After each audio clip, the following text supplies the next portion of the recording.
Welcome to the Pacenotes, a podcast about all things Porsche. I'm Matt, the owner of Makellos Classics, and this is Kevin, our star employee. And today we are talking about how to get your barn find started.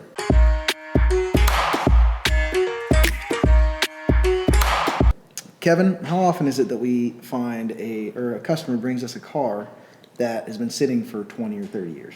I would say it's a big part of what we do.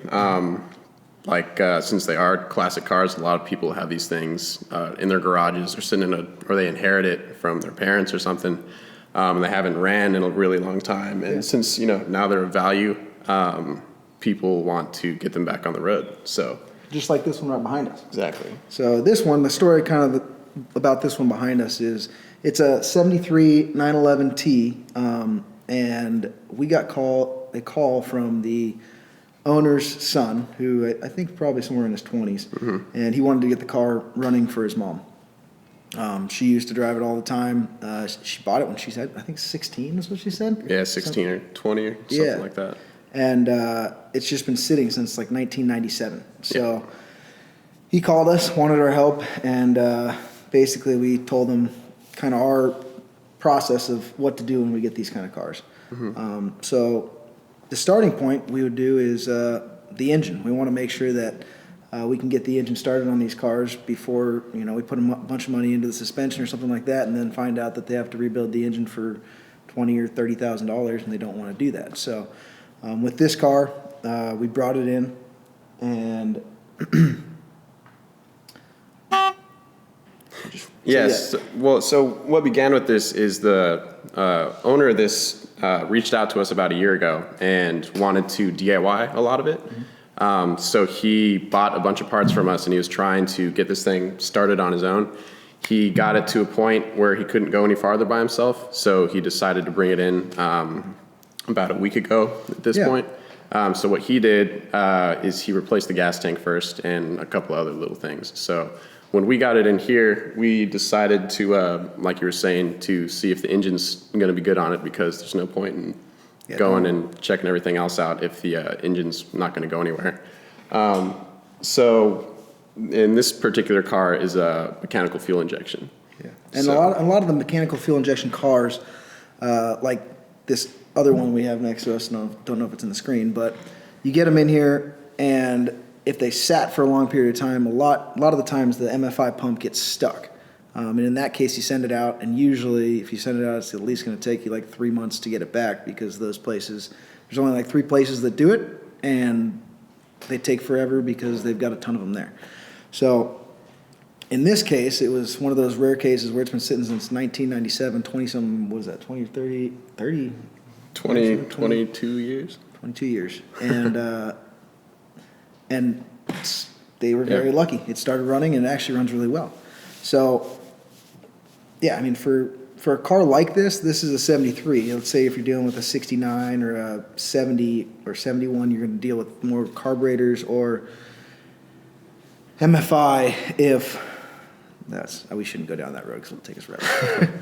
So we brought it in. We got it started, and now it's basically we want to get it on the road to make sure it can actually be driven. And so, what are some of the issues that we found with it, other than the engine now? Well, all of these cars, an issue when a car sits for a long time is when the fuel sits in the tank, sits in the lines, it turns into like lacquer, and that's what clogs up everything. It's going to mess up your lines, but it's going to clog up that pump.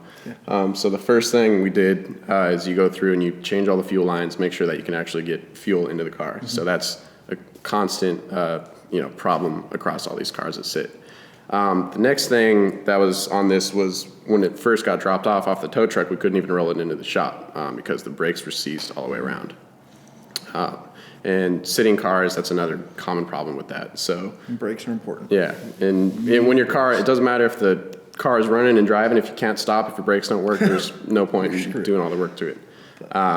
So one of the first things we did, we brought it in here, made sure the engine turned over and wasn't seized, and then got the brakes moving so we can actually work on it. Actually push it in and out of the shop so it's not just sitting. So now that it's running, we've spoken with the customer, and so another thing to look for on the car that's been sitting for a long time, bushings. So whether it's transmission shifter bushings or shift coupling bushings or suspension bushings. Most bushings that have been sitting for years are shot. So his shifter is very loose, and in those cases, usually it's the shifter bushings and the shift coupling. Hopefully his transmission is good, but we're gonna switch out the shift coupler bushings first, and then we will check the transmission after that once we can finally get it on the road and shift. So once you kind of eliminate stuff off your list, you know that fuel is flowing to the engine. It's not going to cause a leak and cause a fire or anything like that. The brakes are more or less working. You know the status of those. You gotta go through and you gotta. One thing I like to say is, when you're taking on a project like this, you have to really focus on system by system, because if you look at the entire project as a whole, it can be really overwhelming. So this is why we methodically go through the steps of, you know, engine, transmission, brakes, oiling, all of that stuff, so that you hit on all the points. And that's why Kevin's our star employee. I look at the whole thing. That's how you get confused really quickly. Yeah. But yeah, so I mean, the goal is to get the thing on the road again. The customer wants it, they want it on the road. And a lot of times customers will come in here and they say, hey, I just want to get the car running. Well, yeah, we can get the car running for you, but running and driving is a whole nother obstacle, because usually the brakes are seized up, usually the shifter couplings are all gone out. So those are probably the three main things, and then you can start thinking about suspension, how the car rides, and what you want to do there. So once you've got brakes, transmission, engine all working correctly, you do any tune-ups that you need, you can start looking at your suspension. Usually a lot of the suspension bushings are pretty worn out after sitting for that many years. So we usually start with replacing bushings. Shocks if needed. Sometimes they're okay, but a lot of the times you end up replacing the shocks as well. Yeah, so, well, I mean, any rubber on the car, so you're going to have like you were saying, you have the bushings all the way around, and your shifter bushings, any of that. So when that's been sitting for 30 years, they're probably all falling apart. So once you have tires. Yeah, so you make sure that the safety issues are, you know, taken care of, so that you can actually test the car out. And so what we do here a lot of the time is we go through, and when we're replacing all the bushings, instead of going just with stock stuff, we figure if we're replacing something, we might as well put an updated, better unit in it. So we really like to use the polygraphite bushings. They're a little stiffer than stock. They, you know, potentially can, ride gets a little firmer, makes it handle better. It's just like a good update to do while you're in there doing it. Yeah, and if it's not if the customer's bringing in a super low mileage car, then yeah, they want to keep everything stock, and that's fine. But if they're bringing in a car that just sat for years and it used to be driven a lot, then a lot of them will bring them in and want to do some upgrades, whether it's suspension or engine or not really, like maybe transmission, like a short shift kit. But so the suspension is really kind of where you would start with all those performance upgrades, correct? Yeah, I would say that's where you start having fun, or you can kind of make it your own. Well, yeah, because you don't want to put too much power in a car that does not have the suspension that'll be able to handle it. Right. If you start doing that, then you won't be able to control the car on the road. So, some of the common suspension upgrades that we'll do for cars like this would be the polygraphite bushings, some Bilstein shocks, and then stiffer torsion bars and sway bars. Yep. And a lot of like earlier 911s didn't even come with sway bars, so adding sway bars in general would help. Right. But some of the sway bars that we've been using are like Tarot, Elephant Racing, and like Weltmeister is one that you see very commonly when a car was upgraded from back in the day. Right. And then when you're looking at cost point between stock parts and upgraded parts, there's not really a big difference. So there's if you're doing it anyways, there's a lot of people opt to go for kind of a more performance oriented. Well, and a lot of it now is, before a couple of years ago, people would say, oh, well, I don't want to do that because it's going to ruin the value on the car. Well, suspension is one of those things that you can kind of get away with doing it and still having the value to the car. So like you said before, sometimes suspension parts and some parts are cheaper than the original parts that you get from Porsche.